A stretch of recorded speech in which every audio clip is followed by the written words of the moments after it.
if you go to McDonald's, anywhere in the world, you will find French fries, or chips, as you call them, and you will find that they're always made from the same potato, the Russet Burbank potato.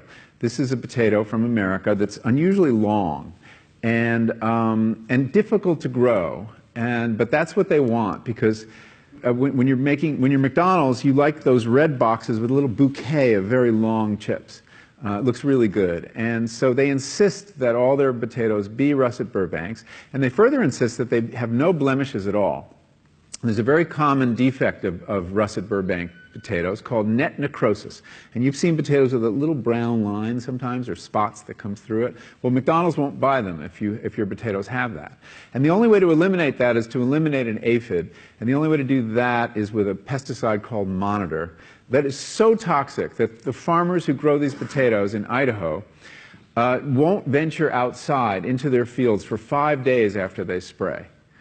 And then when they harvest their potatoes, they have to put them in these atmosphere-controlled sheds the size of a football stadium because they're not edible for 6 weeks. They have to off-gas all the chemicals in them. So you see, the desire for a certain kind of chip leads to a certain kind of agriculture. But the other thing on the health side, when I started learning about nutrition, about which, by the way, much less is known than you might think, that the scientific understanding of nutrition is still very primitive. But I learned that what mattered most about one's health was not necessarily the nutrients, good or bad, that you were consuming or staying away from, or even the calorie counts. But what predicted a healthy diet more than anything else is the fact that it was being cooked by a human being and not a corporation. Corporations cook very differently than people do. They use vast amounts of salt, fat, and sugar, much more than you would ever use in your own cooking.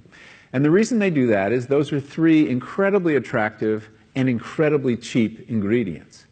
And when they're layered properly, as in a chip or various pastries and forms of junk food, they're incredibly addictive. And in fact, people in the industry, they don't talk about addiction in the food industry, even though they traffic in addiction. They talk about craveability. It's the same thing. And snackability is another term they use. It's a lovely word. Anyway, so I came to see that cooking has a huge bearing on our health. And in fact, there's been a lot of research in America that shows that even poor women who cook have healthier diets than wealthy women who don't. So you see, the usual class bias in the quality of diet is overtaken by this fact, this key fact. Who's cooking your food?